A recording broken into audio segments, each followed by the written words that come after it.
আল্লাহ আমার ইয়েতিম ছেলে, বাবা হারা ছেলে কেমন আছে খোঁজ খবর আমি পেলাম না। ওর যদি বাবা দুনিয়ায় থাকতো গো আল্লাহ, আমার আব্দুল্লাহ যদি দুনিয়ায় থাকতো বোধহয় 5 বার দেখে আসা হয়ে যেত। মায় আমার কাঁদছে। ইতিমধ্যেই জানাবে আব্দুল মুত্তালিব সাহেব সোজা ঢুকে গেলেন বাড়ি। ঢুকে যাওয়ার পরে দেখতেন আমিনা গো কান্দ কেন, কে মনে দুঃখ হলো রে মা?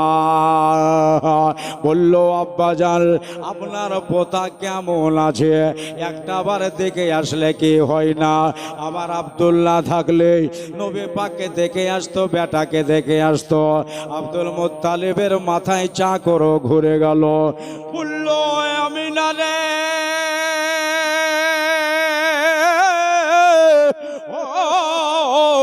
মায়াবেলা কথা মন্দ বলনি, খারাপ বলনি।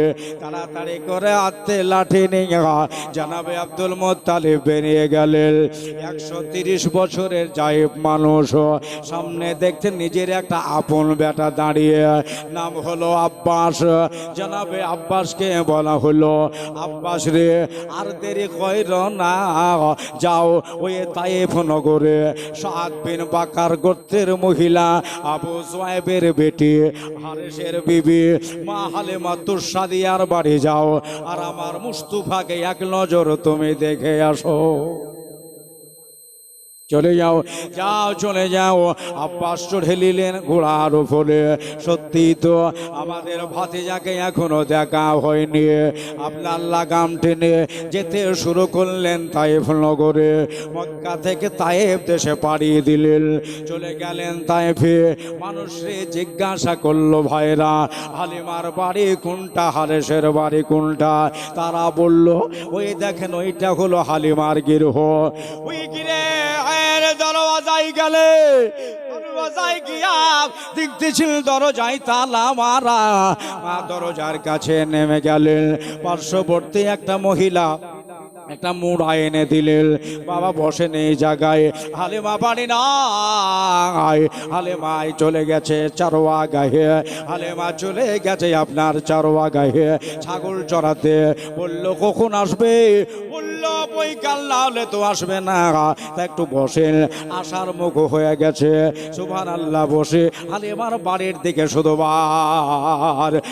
বার করে তাকায়, তাকিয়ে তাকিয়ে দেখে বাড়ির ভিতরে ওই যে দরজার ফাঁক দিয়ে দেখা গেল 2টা দোলনা টাঙায় আছে, আর দোলনার উপরে 2টা বাচ্চা শুয়ে আছে, কিন্তু 2টা দোলনায় বন্ধ আছে। বলল বাবা হালিমা রে,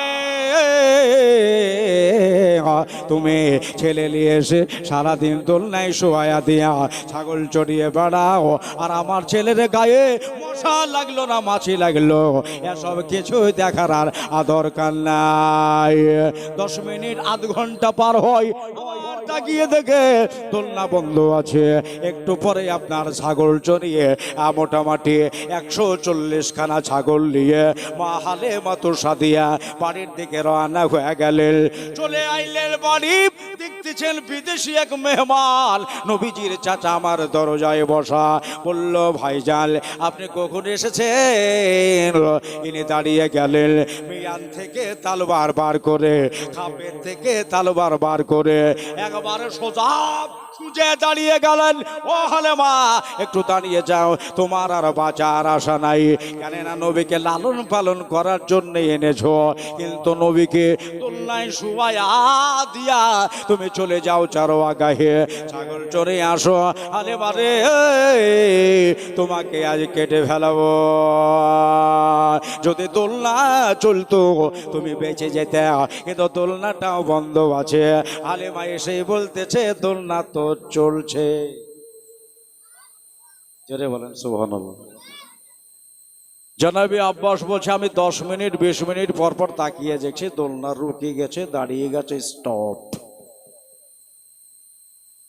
আর মা হালিমা এসে বলছে দোলনা চলছে। বেরাদার ভাইরা আমার, মা বোনেরা গো, ঠিক আছে তুমি দরওয়াজা খোলো। আব্বাস কথা পাকা দিয়ে দিল, যদি দোলনা বন্ধ থাকে তাহলে তুমি মরে গেলে। তোমার গলায় তলোয়ার চলবে আমার, যদি দোলনা চলে তুমি বেঁচে গেলার সম্মান পেয়ে যাওয়ায় আমার। দুটা দিক, খোলো দোলনা, দোলনার তালাই এবার দরওয়াজার তালাই যেন চাবি ভরে দিয়েছে। রব তাআলা জোশ মে আ গায়ে, সুবহানাল্লাহ বলেন। আমার মওলা জোশে চলে আসলো। জিবরিল ওই দেখো হালিমা তালাই চাবি ভরে দিয়েছে, এখন ডান দিকে ঘোরাবে, কাটাক করে লক খসে যাবে, ভেতরে ঢুকে গেলে দোলনা বন্ধ দেখে ফেলবে। নবীর দুধ মাথাকে জনমের মতো বিদায় করে দেবে। শোনো শোনো, তাড়াতাড়ি যাও আর নবীজির দোলনা চালিয়ে দেয়। তালা খসতে খসতেই দোলনা কিন্তু চালাইতে হবে, কথাটা যেন ভালো করে খেয়াল থাকে। তালা খসাতে খসাতে দোলনা চালাইতে হবে। জিবরিল 70,000 ইয়াকুতি ডানাগুলো শর্ট করে দিয়ে পাখার ঝাপটা মেরে দিল। একবারে সিদরাতুল মুনতাহা থেকে নিয়ে মক্কার সরজমিনে, আপনার তায়েফের সরজমিনে পৌঁছে গেলেন। পৌঁছে যাওয়ার পরে আমার নবীজির দোলনাখানা চালিয়ে দিয়েছে। নূরের নবী কয়, ও জিবরিল, শুধু আমারটা চালালে হবে না, আমার দুধ ভাইয়ের দোলনাটাও চালিয়ে দাও। নবী গো আমার দয়ার নবী গো আমার মায়ার নবী গো আমার, একবার ডেকে নাও তাই বানগো রেতে মল যেতে চাই তোমার দারেতে। সুবহানাল্লাহ বলেন। বল যেতে চাই তোমার দারেতে, দয়ার নবী গো আমার মায়ার নবী গো আমার, একবার ডেকে নাও তাই বানগো রেতে মল যেতে চাই তোমার দারেতে। কত আশেক উম্মাত তোমার আছে ভারত দেশে, কত ফকির কত দরবেশ আছে না করে নবীজি কাঁদে পাগল ভেসে। একবার ইশারা যদি হয় যাব নবীজির রওজায়, ইশারা যদি হয় যাব নবীজির রওজায়, মনের কথা বলিব মাজারেতে, মনে যেতে চাই তোমার দারেতে মল যেতে চাই তোমার দারেতে। এই জন্য লিখেছে যে 12 ওলাওয়া লেতে সোমবারে রোদেনে, দয়াল নবী কামলেওয়ালা আসিলেন ত্রিভুবনে, নবীজি আসিলেন ত্রিভুবনে। আজ উম্মতের মায়াতে পড়ে কান্দে সেজদাতে, উম্মতের মায়াতে নবী কান্দে সেজদাতে। দেখো আমেনার ঘরে ওই ভোরেতে, মন যেতে চাই তোমার দারেতে মল যেতে চাই তোমার দারেতে, দয়ার নবী গো আমার মায়ার নবী গো আমার, একবার ডেকে নাও তাই বানগো রেতে ম যেতে চাই তোমার দারেতে। কেমন ভালোবেসেছিল নবীকে। এ প্রসঙ্গে একটা শের লিখেছে যে আবু বকর ওমর উসমান আলী চারিজনে কেমন ভালো বেসেছিল নবী পাকের সলে, দেখো নবী পাকের সলে। যদি ভালোবাসতে হয়, সুবহানাল্লাহ, আওয়াজ দিয়ে বলেন সুবহানাল্লাহ। যদি ভালোবাসতে ভাই আমার নবী মুস্তাফাই, যদি ভালোবাসতে ভাই আমার নবী মুস্তাফাই, ভালোবাসো নবীকে হৃদয়েতে, মন যেতে চাই তোমার দাহারেতে, মন যেতে চাই তোমার দাহারেতে। দয়ার নবী গো আমার, মায়ার নবী গো আমার, একবার কিলাও তে বানগো রেতে, মল যেতে চাই তোমার দারেতে। আর একটা শের লেগেছে শেষ ছন্দ। আমি একটা ক্ষুদ্র মানুষ, ছোট মানুষ, বন্ধু রে ভাইয়েরা রে, মায়ার নবী দয়াল নবী সাল্লাল্লাহু আলাইহি সাল্লামের হাতে আল্লাহ জান্নাতের চাবি দিছে। বলবেন না সুবহানাল্লাহ? এই জন্য প্রসঙ্গে লিখেছে যে আমরা দিবানা গোলাম তোমার, ডাকি বারে বারে। দরুদ শরীফ পড়ছি বারবার, নবী গো নবী গো, কাছে টেনে জায়গা দিও নবী কঠিন মহাসারে। সুবহানাল্লাহ বলেন। আমরা দিবানা গোলাম তোমার, ডাকি বারে বারে, কাছে টেনে জায়গা দিও নবী কঠিন মহাসারে, দরদি কঠিন মহাসারে। যদি খুশি হও যপনে দেখা দিও স্বপনে, খুশি হও যপনে দেখা দিও স্বপনে, এই আর যে তোমার কদমেতে, মন যেতে চাই তোমার দারেতে, মন যেতে চাই তোমার দারেতে। দয়ার নবী গো আমার, মায়ার নবী গো আমার, একবার ডেকে লাও তাই পালগো রেতে, মল যেতে চাই তোমার দারেতে। একবার জিবরিল চা করে এসে দোলনা চালিয়ে দিয়েছে।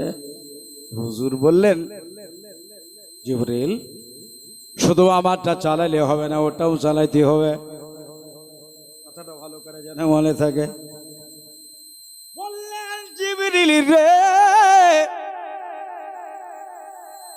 শুধু আমারটা যদি চালাও, আমার দুধ মায়ের মন খারাপ হয়ে যাবে,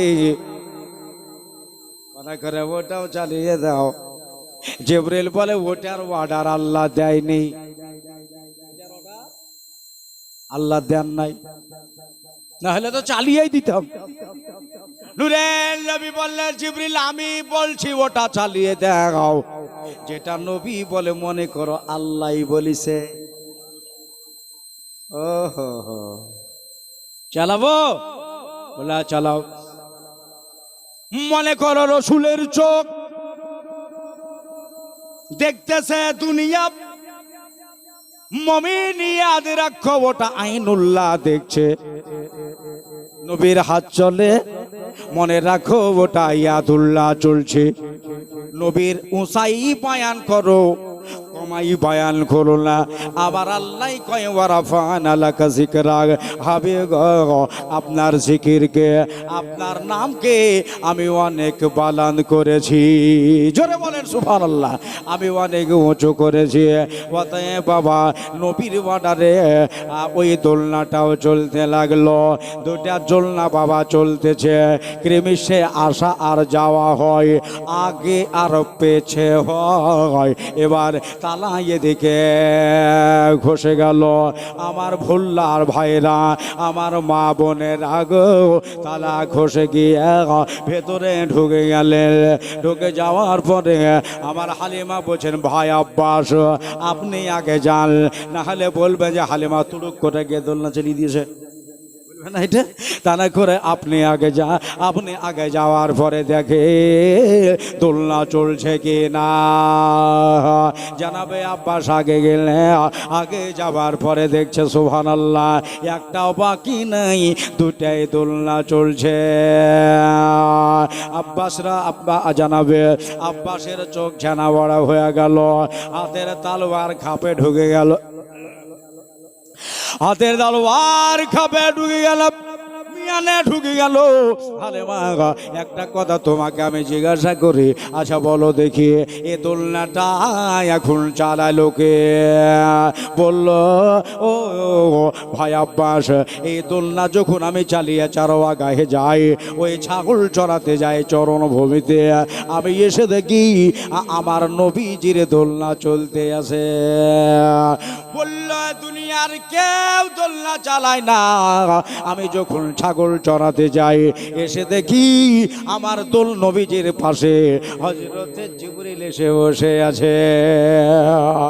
পাইলে নিরা লাই গো নবী, পাইলে নিরা লাই তোমায়, পাইলে নিরা লাই গো নবী, পাইলে নিরা লাই। আমি দুই কদমে চুমু খাবো, সুবহানাল্লাহ বলেন। দুই কদমে চুমু খাবো, চরণ ধুলি মাগবো গায়, পাইলে নিরা লাই গো নবী, পাইলে নিরা লাই। বলল হালিমা স্যালুয়েট তোমাকে, ছেলে পেয়েছো ভালো। থেকে গেল হালিমার কাছে, আল্লাহ নবীকে কোলে নিয়ে আদর যত্নে ভরিয়ে দিল, মাথায় হাত বলিয়ে কপালে চুম্বু দিয়া জানাবে আব্বাস রাসূলে খোদাকে রেখে দিয়া ইনি চলে গেলেন নিজের ডেরায় মক্কা নগরে। সুবহানাল্লাহ, এইভাবে নবীজি আস্তে আস্তে বড় হতে লাগলেন। সুবহানাল্লাহ, বড় হতে হতে আল্লাহ নবীর একবারে 53 বছর বয়স হলো। অবশ্য আমাকে দিয়ে যেতে হবে মদিনায়, মানে কমিটি ভাই বলেছে, মানে কেবল শুরুয়াত হইল।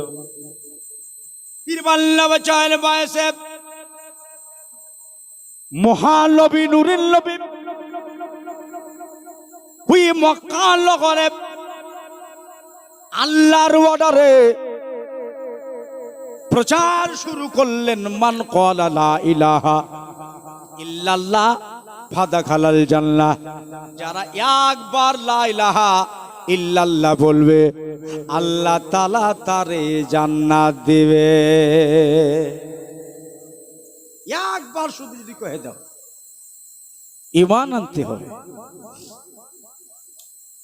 প্রচার চলতে শুরু হলো, দিকবাদিক মানুষ দেখতে শুরু করলো। হারে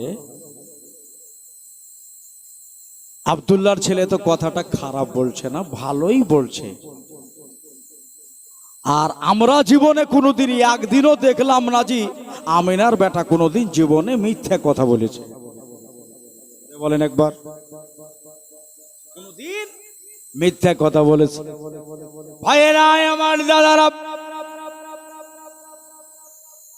তবে বিশ্ব নবী ইসলামের প্রচার শুরু করেছে, দিকে দিকে মুসলমান বেড়েছে, একটা দুটা করে মুসলমান হতে লাগলো, গোপনে গোপনে মুসলমান হতে লাগলো। যাদের নিজের দিলি চোখ দিয়া আল্লাহর নবীর দিকে তাকিয়ে দেখেছে, তারাই কালেমা পড়ে মুসলমান হয়েছে। পুরুষদের ভিতরে সর্বপ্রথম মুসলমান আবু বকর হলেন, মেয়েদের ভিতরে সর্বপ্রথম মুসলমান খুয়াইলিদের বেটি নবী পাকের জাওজায়ে মুহতারামা মা খাদিজাতুল কুবরা মুসলিমা হলেন। গোলামদের ভিতরে সর্বপ্রথম মুসলমান হাজিরাতে বেলালে হাবশি হলেন। বাচ্চাদের ভিতরে সর্বপ্রথম মুসলমান হাজরাতে মৌলা আলী হলেন। এইভাবে ক্রিমিশে মুসলমান বাড়তে লাগলো। আমার ভোল্লার ভাইয়েরা, আমার দাদারা, আমার মা বোনেরা, মুসলমান বাড়তেছে, কমে না। একটা দুটা তিনটা চারটা করে বাড়তে বাড়তে বেশ কিছু মুসলমান হয়ে গেছে বাবা, একটা জামাত হয়ে গেছে। আবু জেহেলের কানে খবর গেল, ওগো আমাদের নেতা কিছু শুনেছো আর কিছু শুনেছো? বলে কি হয়েছে? বলে ওই যে বিশ্ব নবীর হাতে হাত দিয়ে মানুষ এখন মুসলমান হতে লাগলো, তাইলে নিজের বাপ দাদার ধর্ম ছেড়ে দিয়া এবার কি ইসলাম ধর্মে মানুষ চলে যাবে? আবু জেহেল বলল ঠিক আছে, এক কাজ কর, ওই দেখেন হযরতে বিলালকে মারলো, এত টর্চারিং করলো, আমার বিলাল এক বিন্দু কালেমা ছাড়ে নাই। একবার জোরে বলে দেন সুবহানাল্লাহ। রাস্তার মাঝে পিটিয়ে আপনার হযরতে আনাসকে মারলো, হযরতে তালহাকে টর্চারিং করলো, হযরতে জুবাইরকে টর্চারিং করলো, কিন্তু একটা আপনার সাহাবী ইসলাম ছেড়ে দেয়নি, নবীকে ছেড়ে দেয় না, আল্লাহর নবীকে ভুলে যায় নাই। এভাবে তারা মার খায় আর থাকে। কবে শান্তি ফিরবে রে দেশে? শুধু কালেমা পড়েছি তার জন্য আমাদের পিঠের চামড়া তারা তুলে দিতেছে। শুধু নবীকে আমরা নবী বলে মেনে নিয়েছি, আল্লাহকে এক বলে জেনেছি, তার জন্য মক্কাতে থাকা বড় বিপদ হয়ে যাচ্ছে। আমাদের ওপর এত নির্যাতন কেন? আমাদের ওপরে এত নির্ভরতা কেন? বলল বাবা নূরের নবী আমার বললেন, ও সাহাবারা আমি যতটুকু জানি, ইয়া কাজ করো, তোমরা মদিনার থেকে কিছু কিছু মানুষ এগিয়ে যাও, কেন না এই দেশে আমার আর থাকা হবে না। সাহাবীদের মেরে যখন তারা ঈমান ছাড়লো না, নবীকে ভুললো না, তখন তারা এবার একটা মিটিং শুরু করেছে। ওই মক্কা নগরে একটা জায়গার নাম হলো দারুন নাদওয়া। ওই দারুন নাদওয়াতে বসে 1000 কাফের নিয়ে আবু জেহেল রাতের বেলায় মিটিং শুরু করলো। তাদের বলা হয়েছে তোমরা সবাই হাতিয়ার সঙ্গে করে নিয়ে এসো। 1000 মানুষে হাতিয়ার সঙ্গে করে নিয়ে গেছি। রাতের বেলায় ঘন্টা পার হয়ে যায়, মিটিং এর ফলাফল আসে না, আবার ঘন্টা পার হয়ে যায়, মিটিং এর ফলাফল দেখা যায় না। ঠিক রাত্রি আপনার 11:30 12টা বেজে গেল। আবু জেহেল বলল শোনো, আমাদের এই মিটিং এ আপনার সিদ্ধান্ত নির্ণয় হলো যে আব্দুল্লাহর বেটা মুহাম্মদ সাল্লাল্লাহু তাআলা আলাইহি ওয়াসাল্লামকে চিরজীবনের মতো তুলে দিতে হবে, আর চিরজীবনের মতো বিদায় দিয়ে দিতে হবে।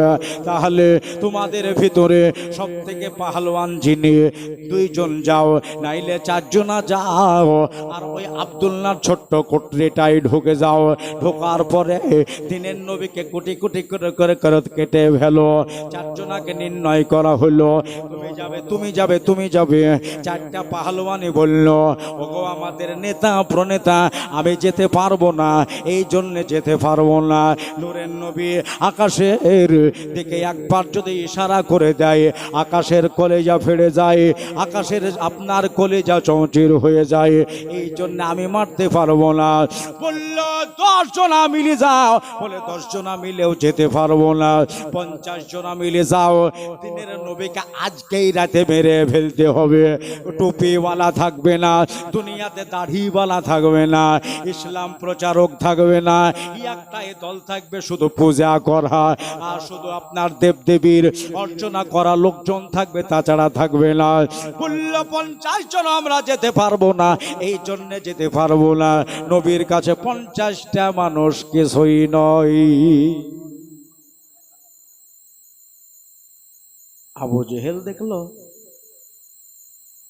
এবার যদি বলি যে মারতে পারবো না, তো চলো বাড়ি চলো, তো সবাই একমত হয়ে যাবে। এই লোকজন দেখে আর পাবো না।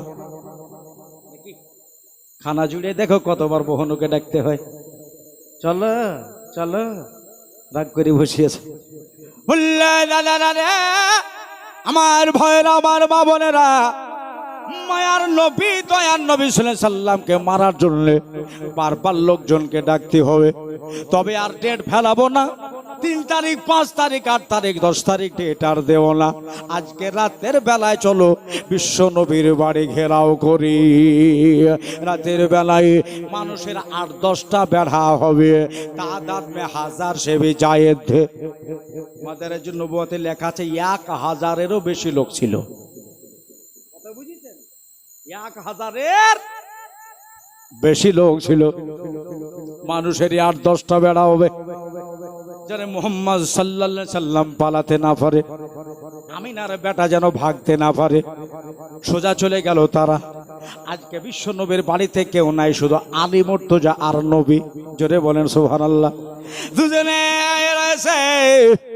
এই ফাঁকে জিবরিল তুমি যাও দিয়ে বলে দাও যে নবী গো, আপনাকে মারার লাগে 1000 কাফের আসছে, আপনি চলে যান, বেরিয়ে যান। জিবরিল কিন্তু বলে নাই, অর্ডার পাই নাই তাই বলে নাই। জোরে বলেন সুবহানাল্লাহ।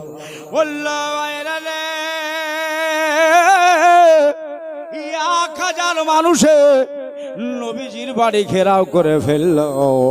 ঘেরাও করে নেওয়ার পরে মানুষের আপনার 10টা বেলা হলো, নবীজির দরজায় বাড়ি পড়ে গেল।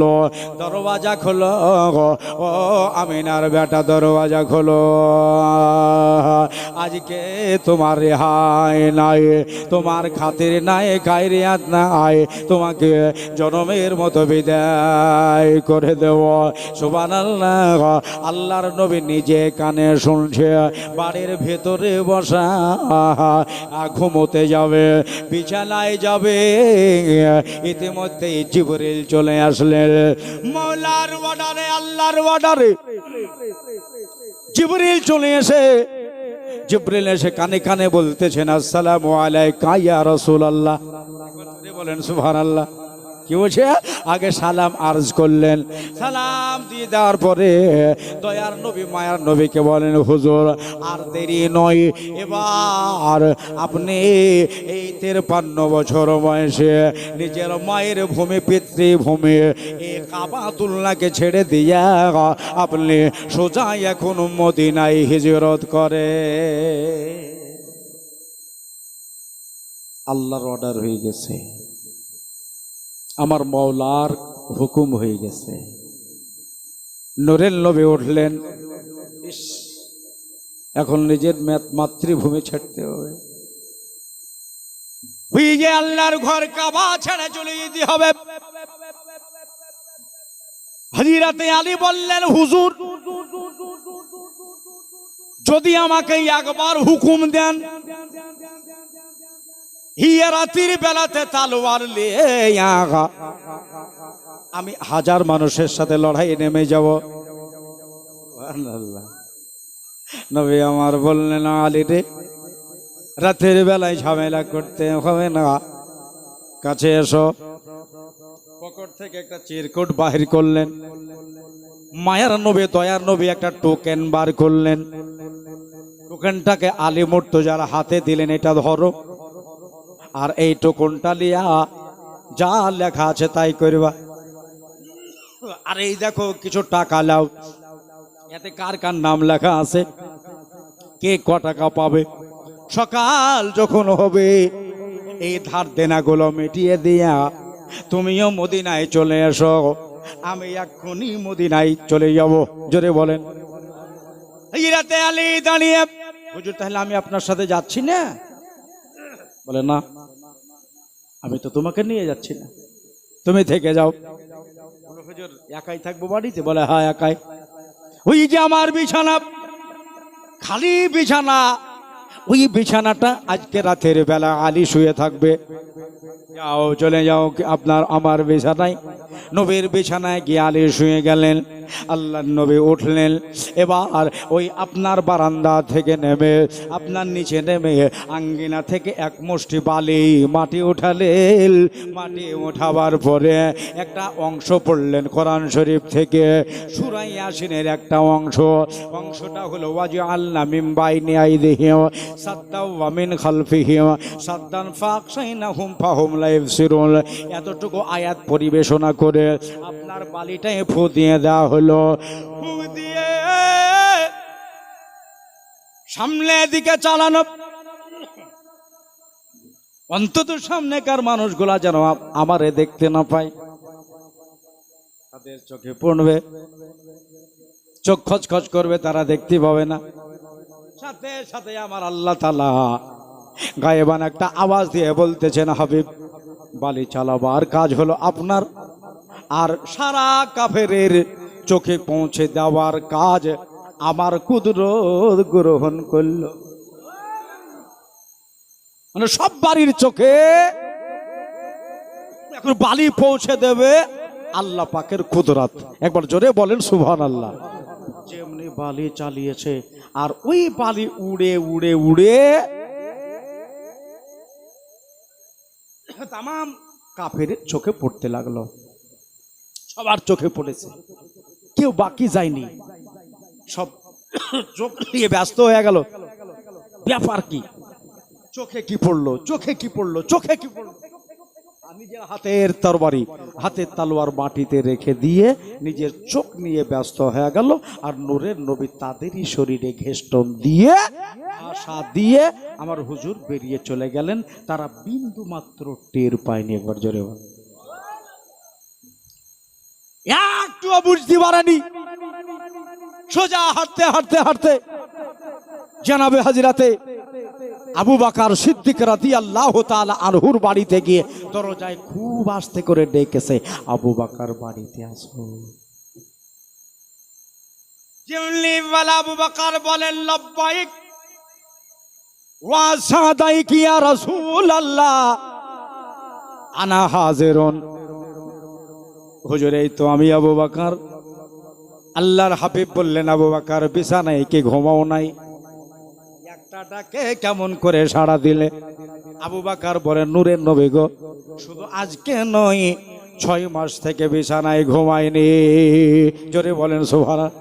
এই একটা দিনই আপনি বলেছেন যে আবু বকর আমি যদি মদিনায় হিজরত করে চলে যাই, সঙ্গে আলী থাকবে না, ওসমান থাকবে না, আমার সাথে তালহা ও জুবাইর থাকবে না, জায়েদ থাকবে না, হারসা থাকবে না, আমার সাথে একটাই সাহাবী থাকবে, ওটাই হলো আমার আবু বকর সিদ্দিক। আবু বকর আমার বাড়িটাকে 1000 কাফের ঘেরাও করে নিয়েছি, আমাকে মেরে ফেলা।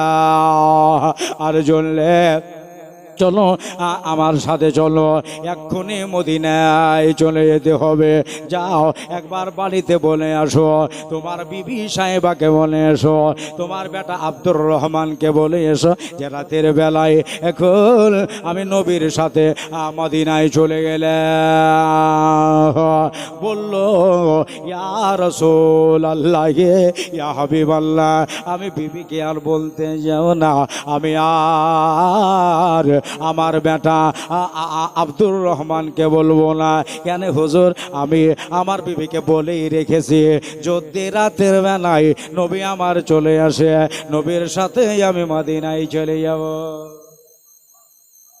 আর এখন আপনি দাঁড়িয়ে থাকবেন আর আপনাকে দাঁড় করে দিয়ে বিবিকে বলতে যাব, বেটাকে বলতে যাব, হুজুর আমি আমার বিবি, বেটা, বেটি সবার চাইতে যে আপনারে বেশি ভালোবাসি, দুনিয়ার চাইতে আপনারে বেশি ভালোবাসি। ইয়া রাসূলুল্লাহ, ইয়া হাবিবাল্লাহ, চলেন আমি রেডি আছি। রাতের বেলাতে জানাবে হাজিরাতে আবু বকর সিদ্দিককে নিয়ে মদিনার দিকে পানি দিয়ে দিলেন। আর সারা রাত ধরে চলবে আপনার মোটামুটি 500-550 কিলোমিটার পথ পাড়ি দিয়ে মক্কা থেকে তারা মদিনায় পৌঁছাবে। আল্লাহর রাসূল হাঁটতে লাগলেন, আবু বকরকে সঙ্গে করে নিয়ে চইলা যাল। যেতে যেতে যেতে যেতে ওই দেখো সামনে একটা জায়গা মোটামুটি 3 হাত মতো কাদা হয়ে আছে, কে যেন এই জায়গায় পানি ঢেলে রেখেছে। সুবহানাল্লাহ। ওই জায়গায় আবু বকর আর নবী পাক দুইজনায় দাঁড়িয়ে গেলেন। থমকে দাঁড়িয়ে যাওয়ার পরে এখানে তো কাদা কাদা ভাব হয়ে আছে। হযরত আবু বকর বললেন, ইয়া রাসূলুল্লাহ, ইয়া হাবিবাল্লাহ, নবী গো, আপনাকে আমি একটা জিনিস পরীক্ষা করব। বললেন, আবু বকর কি পরীক্ষা করবা? বলে, হুজুর আমাকে আপনি কি ভালোবাসেন? আমাকে কে আপনি ভালোবাসেন? আবু বকরকে বলতেছেন, আবু বকর আমি তোমারে ভালোবাসি। নবী বলছেন আবু বকরকে তোমাকে ভালোবাসি। তা আবু বকর বলছে, হুজুর কেমন ভালোবাসেন, মুখেই না ভেতর থেকে? এটা পরীক্ষা করব। আবার কি করে পরীক্ষা করব? আমার মেয়েটা গোলাম মুরসালিন কে ভালোবাসে, এগুলো ভালোবাসে কে বাসে না, আমি আবার কি করে পরীক্ষা করব? বুঝাই তো যাইছে। যে আসছে খাতির ভক্তি সবই হলো, এটাই ভালোবাসার নাম। কিন্তু বাবা বললেন ইয়া রাসূলুল্লাহ, ইয়া হাবিবাল্লাহ, আমি আপনাকে পরীক্ষা করতে চাই। নূরের নবী বললেন ঠিক আছে পরীক্ষা করো। হাজরাতে আবু বকর বললেন হুজুর কেমন যে ভালোবাসেন দেখি আমার কথা রাখেন কিনা। ওই 3 হাত জায়গাতে কাদা হয়ে আছে জায়গাটায়, আবার আবু বকর ষাট হয়ে শুয়ে পড়লেন। জামাই কাদা লেগে যাবে, টুপিতে কাদা লেগে যাবে, পিরানে কাদা লেগে যাবে, এইদিকে বাবা চিন্তা নাই। বলল ওই কাদায় শুয়ে গেলেন। আবু বকর বলতেছেন ইয়া রাসূলুল্লাহ, ইয়া হাবিবাল্লাহ, সত্যি যদি আমারে ভালোবাসেন তাহলে এবার কাদাতে পা ভরবেন না। একটা পা আমার পায়ে, একটা পা আমার পেটে, একটা পা বুকে দিয়া কাদা পেরিয়ে যান। নবীর কদমেতে সারা জীবন আমি থাকবো। সুবহানাল্লাহ বলেন। তুমি যে আমার শ্বশুর, আর শ্বশুরের বুকে যদি চড়ি তো দুনিয়ার লোক কি বলবে? দুনিয়ার মানুষে বলবে যে জামাই শ্বশুরের বুকে চড়ে পার হয়েছে রে। আবু বকর বলেন হুজুর আমি আপনাকে বুকে নেব জামাই বইলা লয়, আমি বুকে নেব বিশ্ব নবী বলে। না জোরে বলতে হবে। আমি আপনার বুকে নিব নূরের নবী বলে। নবীর কদমে সারা জীবন আমি থাকব। ভালো বেশে যে কে ভালো বেশে নবীজিকে হৃদয় মাঝে ভরে রাখবো।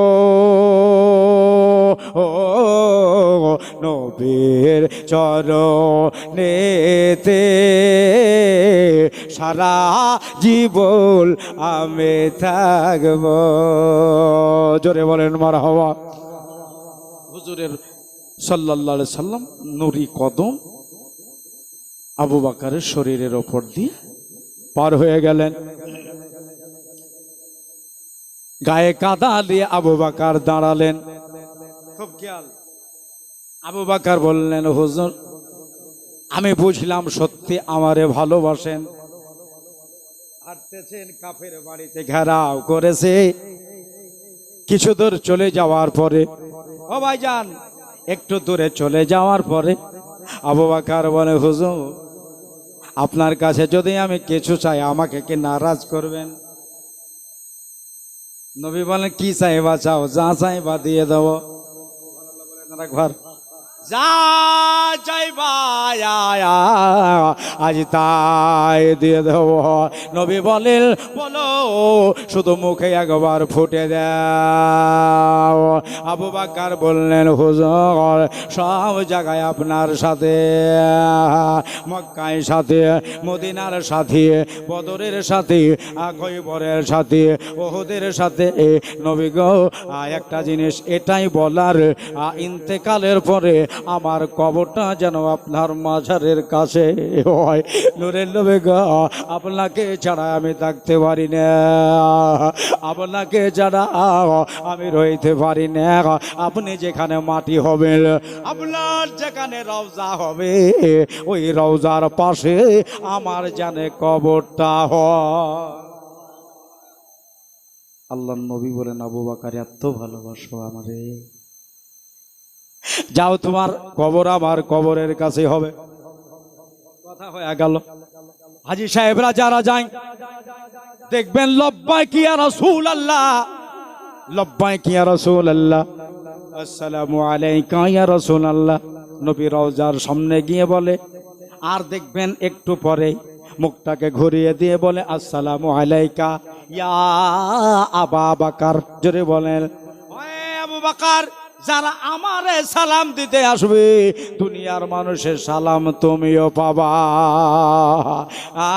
আমার কাছে তোমার মাজার হবে, রওজা হবে, কবর হবে। কথা বলতেন আর চলছেন। ওই দিকে কাফের গোলা চোখ কচলে কচলে কচলে পানি বেরিয়ে গেল, লাল হয়ে গেছে।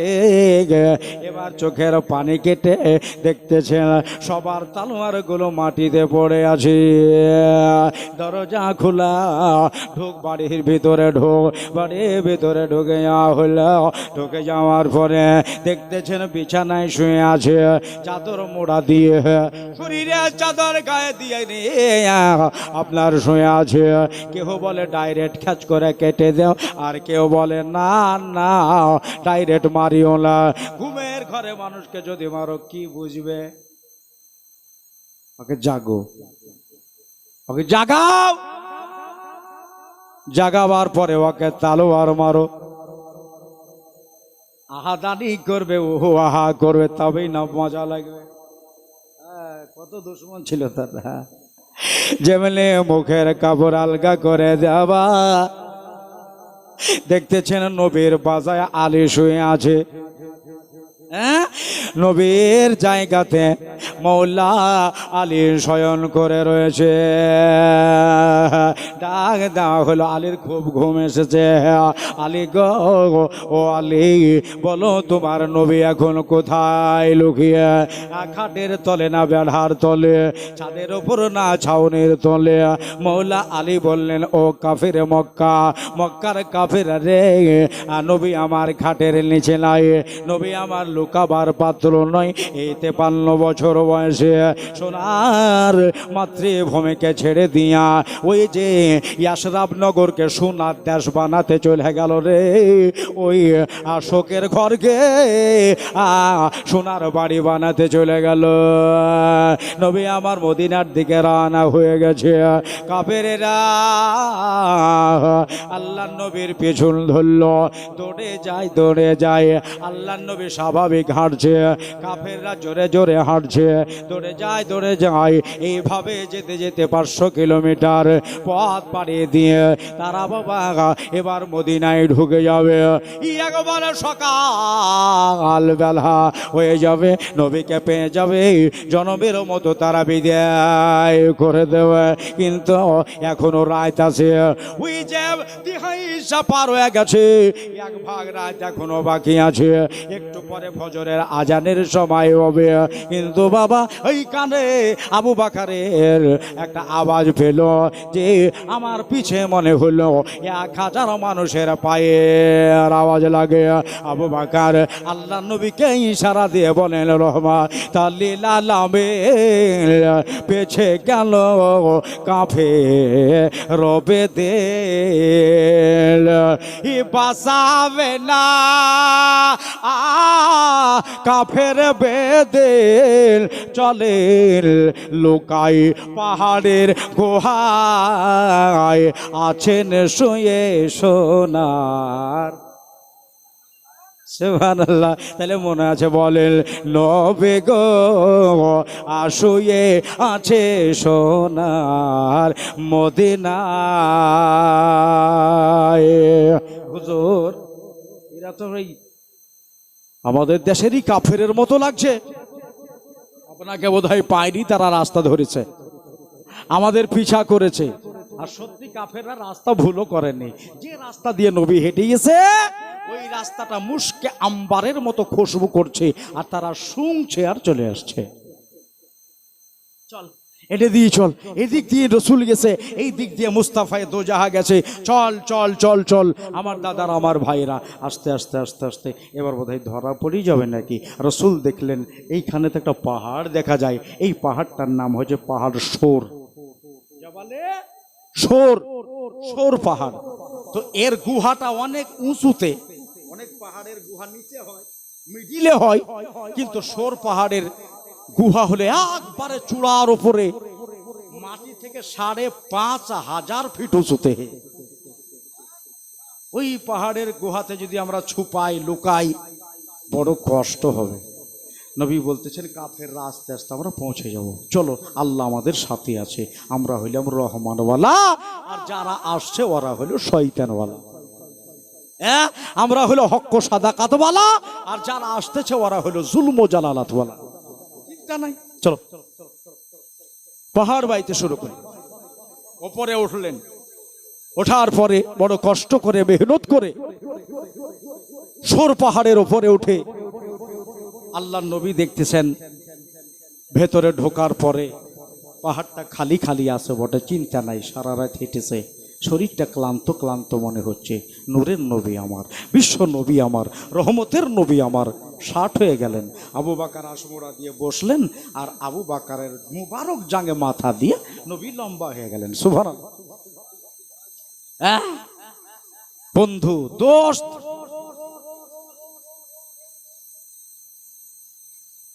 আবু বকর সিদ্দিকের তো সব সময় চারিদিকে খেয়াল, তাকিয়ে যদি দেখতেছে পাহাড়ের ভিতরে কিছু নাই বটে, কিন্তু 9টা ছিদ্র দেখতে পাচ্ছি। বলি না খন, ওই 9 ছিদ্র। আচ্ছা, এই ছিদ্র দিয়ে যদি কোনো বুকে হাঁটা প্রাণী, যদি কোনো সরীসৃপ প্রাণী যদি চলে আসে আর আমার নবীকে যদি ক্যাচ করে কামড়িয়ে দেয়, কি হবে? ভালোবাসার তাকাজা দেখেন, মাথার পাগড়ি খুলে ফেললেন, রাসূলুল্লাহ চোখ বন্ধ করে দিয়েছে। নবীর দিল জাগে আছে, কিন্তু চোখ দুটাই শুধু বন্ধ হয়ে আছে। আবু বকর বললেন, আমার মাথার পাগড়ি ছিঁড়ে 8টা ছিদ্র বন্ধ করে দিলাম, হাতে পেলাম, কিন্তু এই একটা ছিদ্র বন্ধ হচ্ছে না। যদি জোর করে ওই ছিদ্রটা বন্ধ করতে যায়, তাহলে আমার নূরের নবীর মাথাটা ধাপ করে পড়ে যাবে। মাথা কি ফেলাবো? মুস্তাফার মস্তক আমার জাঙের ওপরে দো জাহানের নবীজির মস্তক ফেলানো যাবে না। এই জন্য আমার দাদারা, আমার ভাইরা, নবী, বিশ্ব নবী, দয়ার নবী সাল্লাল্লাহু তাআলা আলাইহি ওয়াসাল্লামকে এই জান মুবারক আইলিয়া আপনার কি করলেন? ওই যে পায়ের গোড়ালিটা শার্ট করে ওই খোঁজের মুখে, ছিদ্রের মুখে রেখে দিল। এগুলা তো বুঝিয়ে দিলাম, শুধু একটাই বাকি আছে। যদি সরাসরি প্রাণী, বুকে হাঁটা প্রাণী, ওই সাপ যদি আসে কামড়ালে, আমার এই কামড়া আল্লাহর নবী জিন্দা থাকবে, আর আবু বকর যেন জগৎ ছেড়ে চলে যায়। সুবহানাল্লাহ। আজ দাহা বাবা ভিড়ে গেল আল্লাহর কাছে, মাঝে মাঝে দোয়া চাই সাপটা, আল্লাহ গো, তোমার নবীর মেলা প্রশংসা শুনেছি মাওলা, তোমার হাবিবের অনেক গুরুত্ব প্রশংসা শুনেছি, রহমতের কথা শুনেছি, আল্লাহ একবার কি 2 নয়নে দেখতে পাবো না। আমার আল্লাহ কয় সাপরে এ জায়গায় থাকবি, আহার করবি, আর এখানে থাকবি। একদিন এই গুহার ভিতরে আমার মায়ার নবী একদিন শয়ন করবে। খুব তাকলিয়ে থাকে। সাপটা জিজ্ঞাসা করলো, আল্লাহ নবী যখন আসবে আমি কিভাবে বুঝতে পারবো যে রাসূল এসেছে? কিভাবে বুঝতে পারবো? মায়ার নবী বললেন, শুয়ে আছি আমি, আবু বকর সিদ্দিক বসব। মাওলা বলতেছেন, ও সাপ, যেদিন এই গুহার ভিতরে আমার বিশ্ব নবী আসবে, সেই দিন পুরো এই গুহাটা মুস্কে আম্বারের মতো খুশবু হয়ে যাবে। মিঠা মিঠা খুশবু, খুশবু পেরিয়ে নবীর নাম চলেন। সুবহানাল্লাহ। খুশবু, খুশবু মিঠা মিঠা, খুশবু, খুশবু মিঠা মিঠা পেরিয়ে নবীর নাম মদিনা। তোমায় সালাম নবী গো, তোমায় সালাম নবীজি, তোমায় সালাম। ওই শরীরের খুশবুর সঙ্গে একবারে ক্যালকাল ক্যালকাল ক্যালকাল করে একবারে ভিড়ে গেছে কাছে। প্রত্যেকটাই টোকা মারে, শক্ত। পায়ের দিকে গেলে এটা নরম লাগে। ওই সাপ নিজের ইশারা দিয়ে বলে, আবু বকর পা টেনে নাও, আমি রাসূলুল্লাহকে দর্শন করতে এসেছি, মায়ার নবীকে একবার তাকিয়ে দেখতে এসেছি, পা টেনে নাও। আবু বকর বুঝতে পারে না, বলতেছেন মার টোকা মার, আলমার, আমার শরীরে যত জেহের আছে, যত বিষ আছে ঢুকিয়ে দে, আল্লাহর কসম নবীকে কামড়াতে দিও না। যখন কয়েকবার ইশারা করে দেখলো, পা যখন না টানলো, ফানা তুলে কাজ করে মেরে দিয়েছে। আজ দাহাসা সাথে সাথে বিষ লেগে গেল, শরীরটা সবুজ বরণ হয়ে যাচ্ছে। আবু বকর আর বাজবে না, আবু বকরের চোখ ঝাপসা হয়ে যাচ্ছে, কলেজা এটে এটে যাচ্ছে। আমার রে নবীজির দিকে বারবার আর করে তাকায়, এই জন্য বারবার করে তাকাই নবী গো। যাবার সময়তে শুধু দেখতেই পেলাম আপনারে, কিন্তু দুইটা কথা হলো না।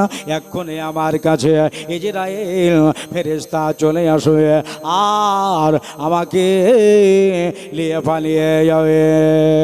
চোখের পানি শুধু অনবরত ঝরে। আবু বকর চোখের পানি মুছে বারবার বারবার মুছতে মুছতে এক ঠোপা পানি নবী পাকের গাল মুখার মোবারক খাই টপ করে পড়ে গেছে। চোখের গরম পানি চিমলে পড়ে যাওয়া। আল্লাহ নবী তাকিয়ে দেখলেন, আবু বকর রে, ও আবু বকর, আমি বললাম বাড়ি যাও, বিবি বাচ্চাকে দেখে এসো, ঢুকলা না, এবার তুমি কাঁদতেছো কেন? বুঝি বাড়ির কথা মনে পড়ে গেছে। বললেন হুজুর, বাড়ির কথা মনে পড়ে নাই, আমাকে সাপে কামড়ে নিয়েছে। ওই যে নূরের নবী ধসমস করে উঠে আবু বকরকে দেখলেন, সত্যি রক্ত বেরোচ্ছে, ওইখানে ডাক্তার নাই, কেমন করে আবু বকর বাঁচবে? ওইখানে মাস্টার নাই, ট্যাবলেট নাই, ইঞ্জেকশন নাই, কোথায় নিয়ে যাবে? ওইখানে ডাক্তার বসে আছে, ইমানি রেহবার আছে, শরিয়ত প্রণেতা আছে। আমার বিশ্ব নবী নিজের মোবারক থুথুটা আবার আবু বকরের জখম জায়গায় লাগিয়ে দিয়ে আবু বকরের চেহারার পানে তাকাইতেছে। আস্তে আস্তে মিনিট পাঁচেকের ভিতরে আবু বকর একবারে সাব্বাল হয়ে গেল। শুধু একটু থুথু মুবারক লাগিয়ে আবু বকরের বিষ পানি হয়ে গেল। সারা রাত হেঁটেছে, এই ক্লান্তিটাও দূর হয়ে গেল। জোরে বলে। কিন্তু এখনো কিন্তু ওই ছিদ্র থেকে পা টানেনি। আর একবার আবু বকর পা টেনে নাও, বলে হুজুর আপনাকে কামড়ে নেবে যে। নবী আমার বলতেছেন আমাকে কামড়াবে না, ওই সাপটা আমাকে সালাম করতে আসছে। ভেতরে ঢুকে গেল, লম্বা ফেনা তুলে রাসূলুল্লাহকে সালাম জানালেন। ওই দেখেন নবীজির কদমে সালাম দিয়া ওই যে কাফের গুলা ঢুরে খুঁজে হয়রান পেরেশান ওপরে উঠলো। কিন্তু আল্লাহ নবীকে ছুপায়িত করলো। শুনেছেন একটা মাকড়সায় জাল কেড়ে দিল, আর ওই মাকড়টা এত মজবুত করে বুনিয়েছে, ওইখানে এসে একটা কবিতর এসে দুইটা ডিম পেড়ে দিল। একটা লাই একটা রেওয়ায়েতে বলতেছে দুইটা কবিতর বসেছিল, দুইটা ডিম ছিল, তবুও মাকড়সার জাল ভাঙে নাই। তারা আসলো, দেখলো, নির্ণয় করলো, বিচার করলো, বিবেচনা করলো, রাসূল যদি এতে ঢোকে কবুতরও থাকতো না, ডিমও থাকতো না, জালও থাকতো না। নিচে নাম রাসূল বোধহয় পাহাড়ের চিরতায় আছে বা আনাচে কানাচে আছে, সাইডে আছে, যাক পাহাড়ের পদদেশে যেখানেই হোক আছে। নিচে নামলো, হুড়হুড় করে খুঁজে পাইল না। আবার পুনরায় তারাও আবার মক্কার দিকে পাড়ি দিল। রাসূল সকাল বেলাতে মদিনায় নেমেছে আবু বকর সিদ্দিককে নিয়ে। মদিনার লোকেরা আহা, আজকে বয়স্করা বেরিয়েছে, জওয়ানরা বেরিয়েছে, মেয়েরা ছাদের ওপর চড়েছে, কেউ জানালা খুলেছে, জানালা খুলে বলছে কোন দেশের আতর বলা আমাদের দেশের, আমাদের দেশে কোন আতর বালা এসেছে? গোটা মদিনা মহকে যাচ্ছে। জানালা খুলে দেখতেছে আমার নূরের নবী। মদিনার লোকেরা নবীকে মাটি বলেছিল, বিশ্ব নবীকে 3 বলেছিল। মদিনার লোকেরা বলল তলা আল বদরু আলাইনা মিন সানিয়াতিল ওয়াদাই ওয়াজাবা শুকরু আলাইনা মাদানিল্লাহি দাই। জোরে বলেন সুবহানাল্লাহ। মদিনার পরিভাষা, মদিনার লোকের ভাষা, তারা বলছে তলা ইয়াতলাউ তুলওয়ান মানে উঠা, প্রস্ফুটিত হওয়া, বাংলায় ভালো ভাষায় বিকশিত হওয়া। মদিনার লোকেরা বলল আমাদের দেশে 14 তারিখের হেলাল, 14 তারিখের পূর্ণিমার চাঁদ বিকশিত হয়েছে। নবীকে দেখছে আর বলছে আহারে কত সুন্দর, 14 তারিখের চাঁদ আমাদের মদিনায় বিকশিত হয়েছে। তাহলে মদিনার লোকেরা নবীকে চাঁদ বলেছে। জি আমার দাদারা, আমার ভাইরা, আমার বন্ধুরা নিচে নামলেন, ওই মদিনায় থাকতে শুরু হলো। আগের থেকে তো কিছু সাহাবাই কেরাম চলে এসেছিলেন, আর রসুল মদিনাতেও কালেমার প্রচার শুরু করলেন। মানে ক্বালা লা ইলাহা ইল্লাল্লাহ ফাদাখালাল জান্নাহ। যারা চোখের গর্দ গোবার, দিলের গর্দ গোবার ঝেড়ে তাকালো, তারা নবীকে চিনে নিল, কালেমা পড়লো, মুসলমান হলো, ইমানদার হলো। একটা দুটা তিনটা চারটা করতে করতেই টোটালে এখন মুসলমান হয়েছে গুনতিতে 313 জন। জোরে বলেন কজন? 313 জন। কথাটা যেন মনে থাকে। 313 জন মুসলমান এই মদিনায় চলাফেরা করছে, ইসলামের কাজ চলছে, টুপিওয়ালা দাড়িওয়ালা মানুষ চলতেছে। মক্কার আবু সুফিয়ান শাম দেশ থেকে ব্যবসা করে চলে আসছে। আমার নূরের নবী 313 জন মানুষকে নিয়ে বসে রয়েছে।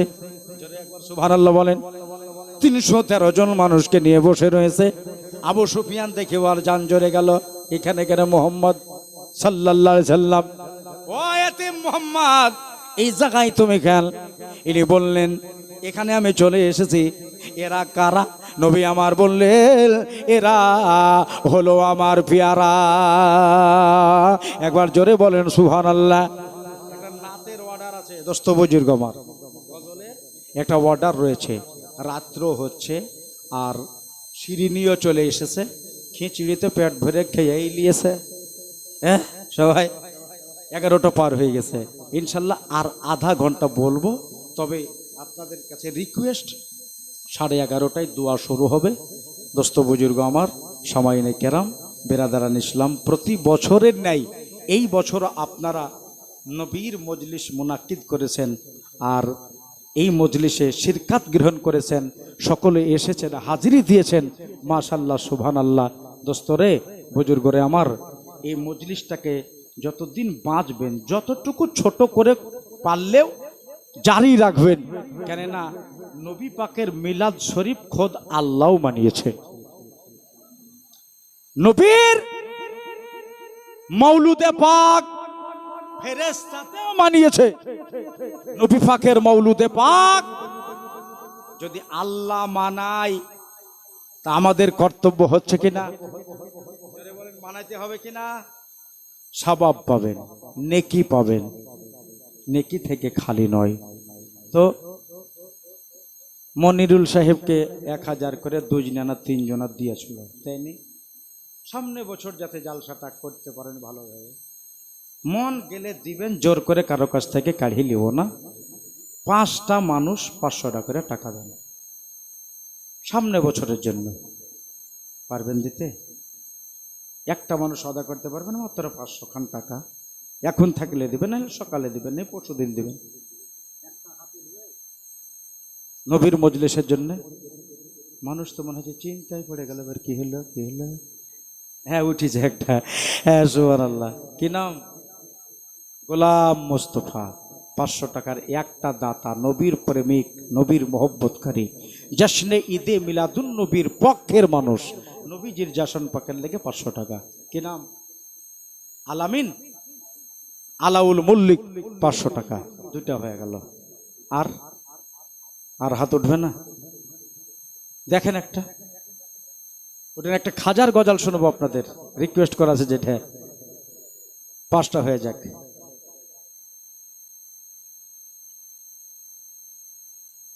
5টা মানুষ হবে না 500 টাকা করে? 2টা হয়ে গেল, আলাউল মল্লিক আর আমার গোলাম মোস্তফা। আসেন, মনে এটাই রাখবেন, জুলফিকার শেখ 500 টাকা। 3টা হলো, আর তাহলে 2টি বাকি আছে। বললা গো নবীজি বললে তোমায় কেন ভালোবাসি যে তোমারে। 3টা হলো না? 3টে আর 2টো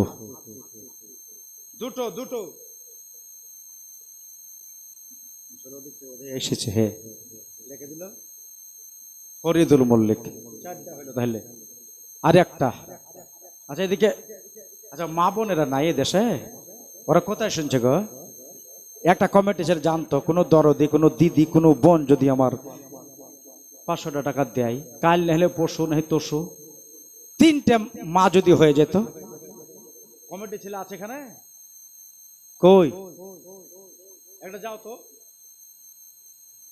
বাহির। 500টা হয়ে গেল, 5টা ফুজে গেল। মানে এটা চাহাওয়ালা, আর বিনা চাহাওয়ালা এমনি কেউ দিবেন না, না চাইতে। না দেন একটা।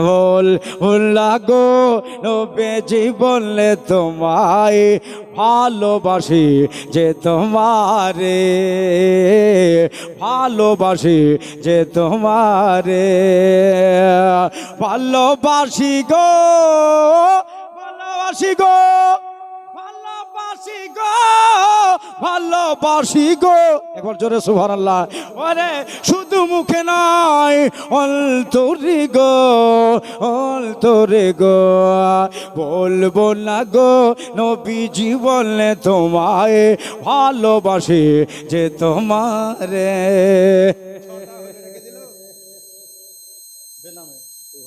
ওরে লেখালেন বেনামে, যে বেরাকেটে নামটা দিয়ে দিবে।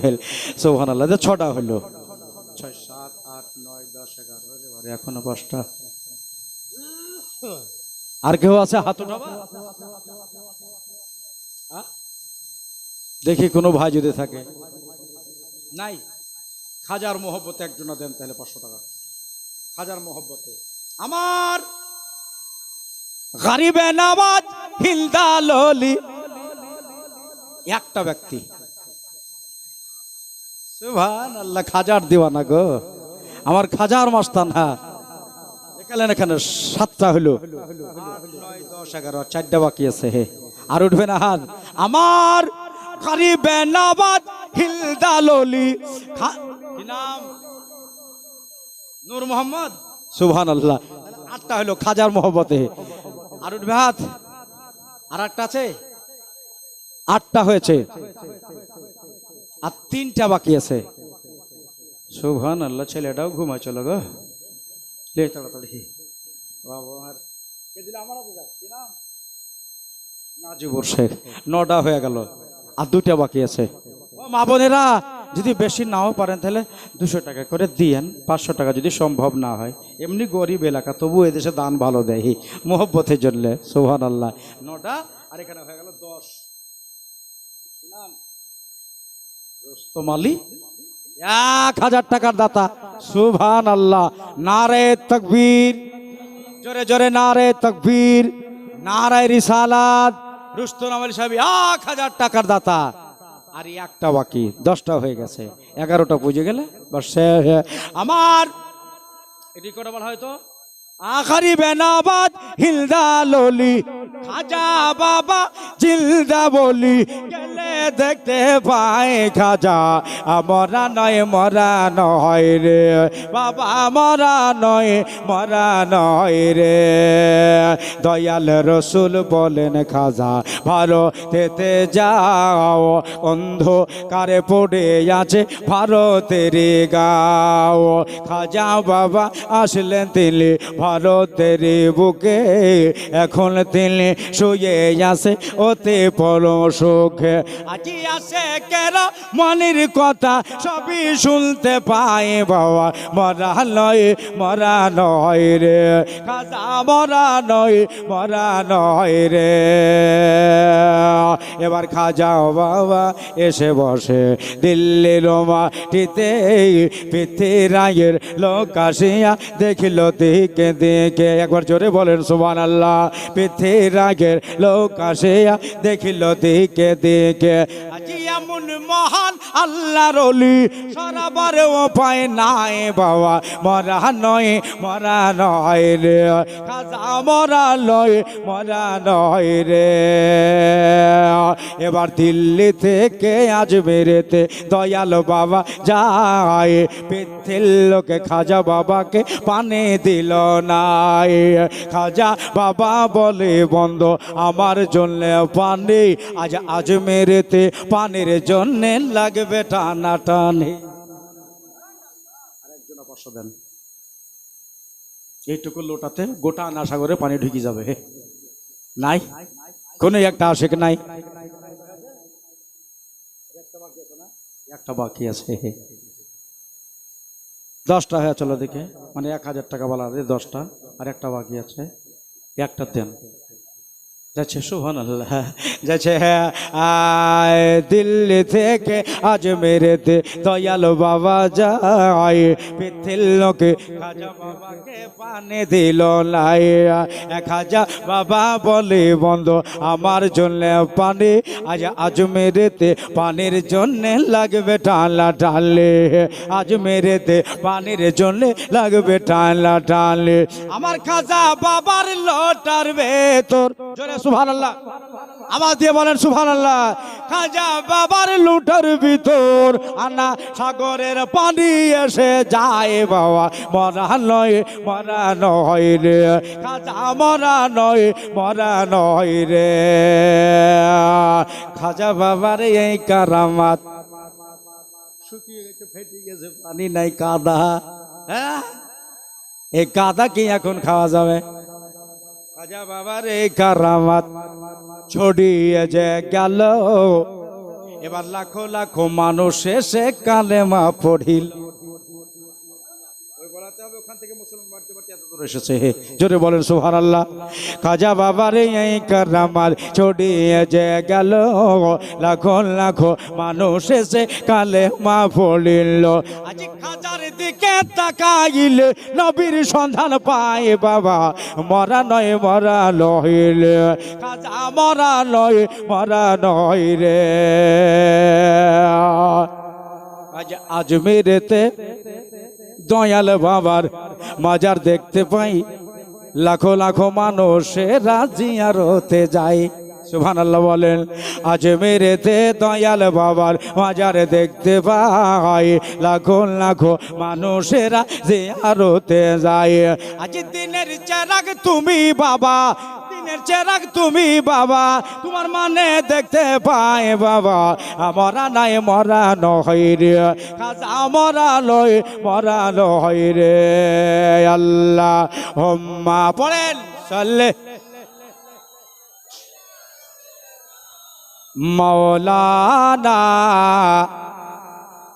ওয়ালা আলে সাইয়্যিদিনা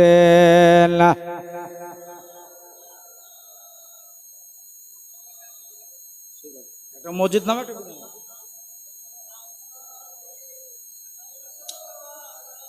मोहम्मद हरदम ज़ुबान से निकालो पाक नाम मोहम्मद हरदम ज़ुबान से निकालो शाफ़ियना मोहम्मद सल्लल्लाहु ताला अलैहि वसल्लम আমার দাদারা আমার ভাইরা আমার মায়ার নবী বোঝা আবু সুফিয়ান এ তো চাচা লাগে তোমার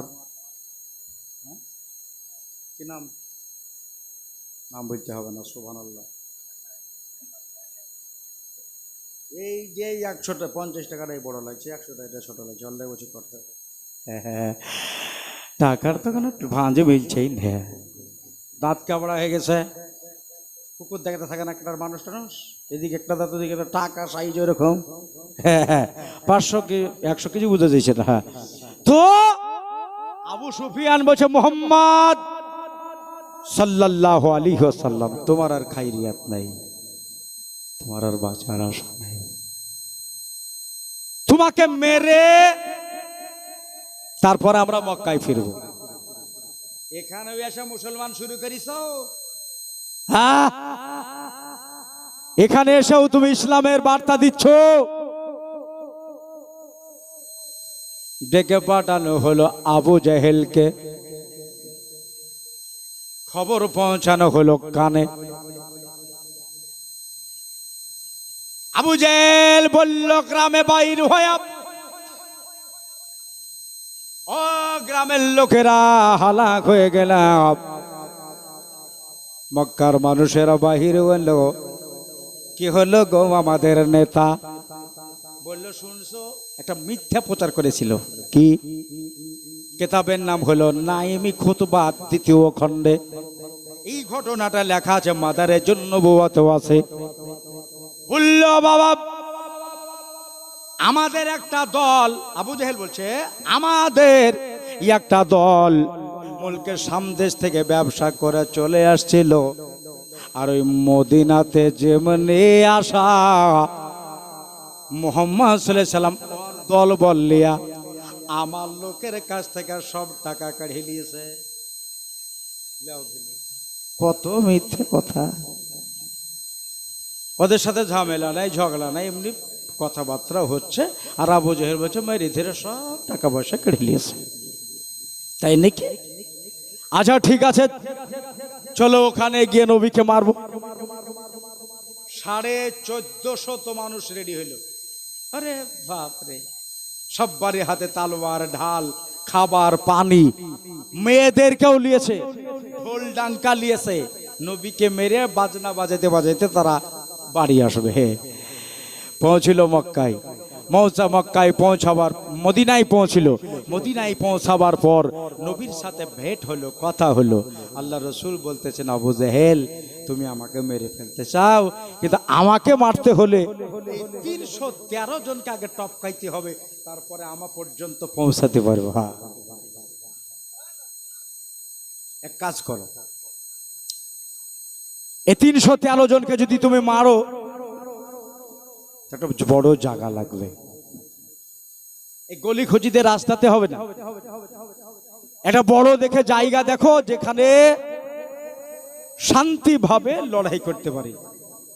তুমি ইসলাম মেটাবার জন্য যাবা, আর আমি ইসলাম বাঁচাবার জন্য যাব। জোরে বলেন সুবহানাল্লাহ। তুমি ইসলাম মেটাতে এসেছো, আর আমি ইসলাম বাঁচাইতে যাব। একটা কথা শোনো, কি জায়গাটা দেখো শান্তিভাবে, যেখানে লড়াই করতে পারে, জিহাদ করতে পারে। আবু জেহেল খিলখিল করে হেসে ফেললো। কথা বুঝি যায়? মুহাম্মদ তোমার জানে ভয় নাই সাল্লাল্লাহু আলাইহি সাল্লাম, যে আমরা 1450 মানুষ, আর তোমার সাথে 313 জন, আর ওইলে আমার সাথে মোকাবেলা করবা? বলে জায়গা দেখো না চাচা, দেখো না। আবু জেহেল বলল তাহলে জঙ্গে বদরের মাঠ, ইসলামের পহিলা যুদ্ধ করেছিলেন জঙ্গে বদরের মাঠে। ভাইরা গো, আমার মা বোনেরা, আবু জেহেল যখন বলল জঙ্গে বদরের মাঠ, নবী বললেন ঠিক আছে আমি রাজি। ও চাচা আবু জেহেল গো, বলো কোন মাসে লড়াই করবা? আবু জেহেল বলল রমজান মাসে। আল্লাহর নবী বলেন কত তারিখ? তারিখ দাও। আবু জেহেল বলল রমজান মাসের 17 তারিখে আমি ডেট দিলাম, সেই বারটা হবে 12 শুক্র। শুক্রবার। শুক্রবারে লড়াই হবে জঙ্গে বদরের মাঠে। নবী আমার সব মেনে নিলেন, তারা চলে গেল। আবু জেহেল বলল রমজান মাসের 17 তারিখে দেখা হচ্ছে। নবীজি আমার বলেন চাঁদ উঠে যাবে। আবু জেহেল তাদেরকে নিয়ে জঙ্গে বদরের মাঠে পৌঁছিল। পৌঁছাবার পরে খাবার পানি তাদের সাথে রেডি রয়েছে। নবী আমার বললেন, ও সাহাবারা, যারা জং করতে যাইবা, যারা আমার সাথে যাইবা, তারা এই খাতায় নাম লেখাও। 313 জন সাহাবা নবীজির রেজিস্টারে নাম লেখালেন। লেখাবার পরে ঠিক রমজান মাসের 12 তারিখে আমি লাইন ছাড়ব। রমজান মাসের 12 তারিখে আমি বেরিয়ে যাব। ইসলামের প্রচার করতে করতে আস্তে আস্তে বদরের মাঠে যাব। 17 তারিখও হয়ে যাবে, বদরও পৌঁছে যাবে। তবে আগাম বাহির হব। তো যারা আমার সাথে যেতে চাও তারা আমার বাড়িতে 12 তারিখে বেলা 10টার সময় এসে লাইন দিয়ে দিও। ঠিক আছে হুজুর। ঠিক রমজান মাসের 12 তারিখে সবাই নিজের বিবির কাছে মাপ জোখ নিয়ে সবাই নিজের বিবিকে বলে কহে সবাই এসে নবীজির বাড়িতে লাইন দিয়েছে, সাফাবান্দি করেছে। আর প্রত্যেক সাহাবার বিবিরা বাড়ির থেকে বের হয়ে তারা এক অপরকে আলিঙ্গন করে বলছে, আমার স্বামীকে নবীর সাথে জঙ্গে বদরের মাঠে পাঠিয়ে দিলাম, যদি মেরে ফেলে না তো আমার স্বামী হবে শহীদ, আর শহীদ ব্যক্তি বিনা হিসাবে যান। মেয়েরা মেয়ের আলোচনা করছে। তার একটা মেয়ে বলছে, আমার স্বামীকেও তো পাঠিয়েছি, তাহলে যদি কেটে ফেলে আমার স্বামীও শহীদ, আমার স্বামী জান্নাতি, আল্লাহ আমাকেও তার বিবি হিসাবে জান্নাত দিবে। মেয়েগুলা সবারই একই কথা। বুখারী শরীফের হাদিসে একটা কথা লেখা আছে, ওই দলের ভিতরে একটা আফারা বলে মেলে দাঁড়িয়ে আছে। মেয়েটার নাম হলো আফারা, আইন ফে রে আলিফ, আফারা। তো ওই মেয়েটার স্বামী বেঁচে নাই, মেয়েগুলো সব দাঁড়িয়ে আছে, তো কথায় কথায় ওখানে দাঁড়িয়েছে, শুনছে। মেয়েটা বলল, আল্লাহ, যদি আজকে আমার স্বামী থাকতো আমিও নবীর সাথে পাঠাইতাম জঙ্গে বদরের মাঠে, আমার স্বামীও শহীদ হইতো। এদের সামনে মুখ ফুলিয়ে আমি বলতে পারতাম যে আল্লাহ আমারেও জান্নাত দিবে।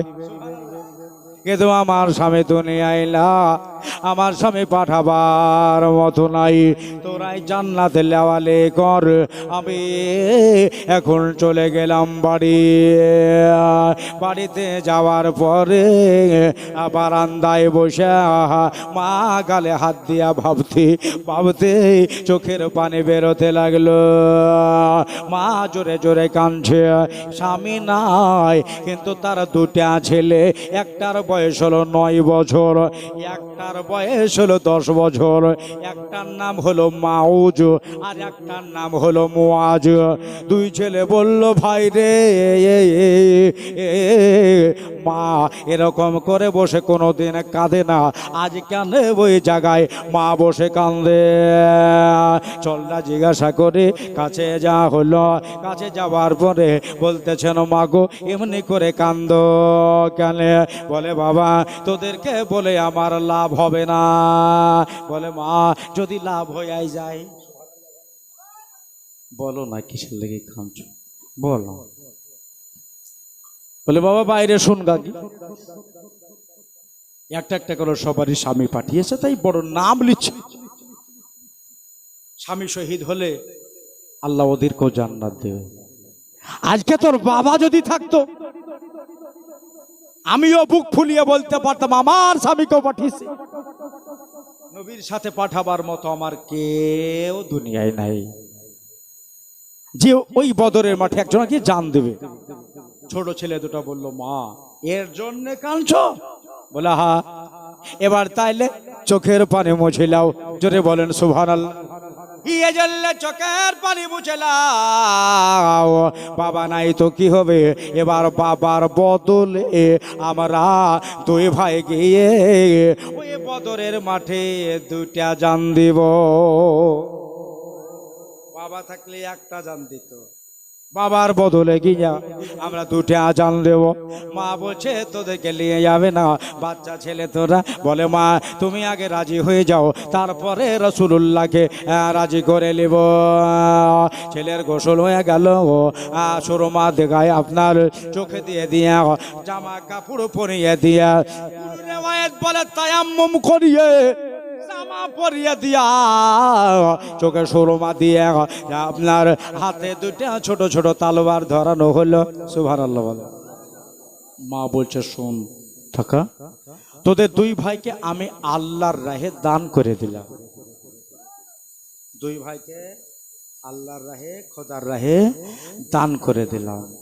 হয় নাকি বলে? হ্যাঁ। মা তাহলে বিদায় দাও, আসি, আমরা যেন সহি সালামতে বদরের মাঠে আমরা যেন জান দিতে পারি। ঠিক আছে যা। ছেলে দুটো চলতে লাগলো। যেতে যেতে একটু দূরে যাওয়ার পরে 10 থেকে 20 হাত বা 20 হাত বা 30 হাত গেছে, মা আফারা বোঝা শুন বাবা। ছেলে দুটো পুনরায় ঘুরে, মা তুমি কি জানো না যে দান করা জিনিসের ওপরে আর লালচ করতে নাই? আহা, হাই রে ছেলে, ছেলে মাকে বোঝাচ্ছে তুমি না আগে বললে যে তোদেরকে আল্লাহর রাহে দান করিয়ে দিছি, আবার দান করার পর আবার ঘুরিয়ে ডাকছো। বলো কিসের জন্য ডাকলা? বলল বরে ডাকতাম না কেন, আমার বাড়ি ফাঁকা হয়ে গেল, একবারে খালি হয়ে গেল। যাবার টাইমে আয় তোর মার বুকে একবার লেগে যা। মার বুকে দুই ছেলেকে চেপে ধরে নিয়ে মা ছেড়ে দিল। ছেড়ে দেওয়ার পরে বলছে মোয়াজার মাওজ চলে যাও বাবা, জীবনে কোনোদিন আমার বাড়ি আর আসবি না। ছেলে দুটা বলল আম্মা জান, আমরাও তোমার সামনে একটা কথা দিলে, নবী যদি নিয়ে যায় তো ভালোই হবে, আর যদি না নিয়ে যায় মদিনার গলিতে গলিতে কেঁদে বেড়াবো, কিন্তু তোমাকে কাঁদাতে আসবো না। নবীর কাছে, মায়ের কাছে সালাম দিয়ে দুই ছেলে হাঁটতে লাগলো। দরদি নবীর কাছে গেলেন, সালাম দিয়ে কালাম শুরু হলো। 313 জন মানুষের লাইন। ছেলে দুটা ইতিমধ্যে নবীর কাছে। নবী গো, আপনি বলে জঙ্গে বদরের মাঠে যাচ্ছেন, বাবা দুনিয়ায় নাই, তাই বাবার কাজ ওঠাতে দুই ভাই আমরা এসেছি গো নবী। বাবার কাজ উঠাবার জন্য আমরা দুই ভাই এসেছি, সঙ্গে নিয়ে চলেন, মানা করিয়েন না। নূরের নবী বলে ও বাদশরে, তোমরা ছোট ছেলে এই জন্যে নিয়ে যাও না। নবী আমার বসে যাও, তোমরা বাড়ি যাও, ছোট ছেলে নিয়ে যাব না।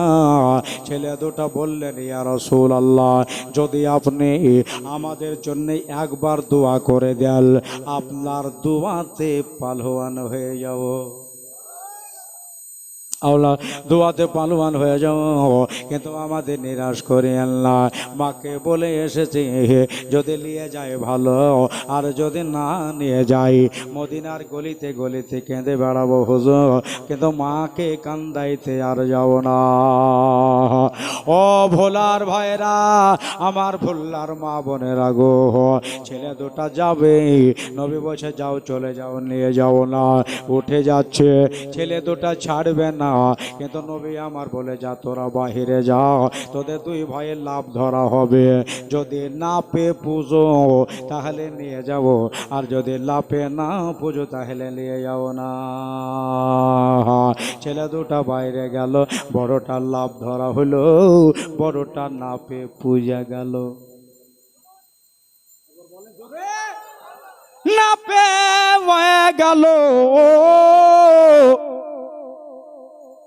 ছোটটা লাভ ধরা হলো, ছোটটা লাভে ফেল হয়ে গেল।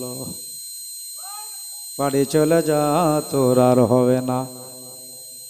ওই ছোটটা বলছে চাচা নবীকে বলে দিয়েন না, যদি বলে তো বলেন হ্যাঁ লাভে ও হয়ে গেছে। আমাকেও লোক করে দলে ভইরা দেন। সাহাবী বললেন, শোনো বাবা, নবীর কাছে লোকাচন্নি চলে না। নবী যেমন আগে দেখতে পাই, নবী পেছেও দেখতে পাই। নবী যেমন ডানে দেখে তেমনি বামে দেখে, নবী যেমন ওপরে দেখে তেমনি নিচে দেখে। শোন, যদি যেতে হয় আবার গিয়ে নবী পাকের হাত পা ধরে পড়, যদি রাজি হয়ে যায় জানালেও তোমার আল্লাহ রাজি হয়ে গেছে।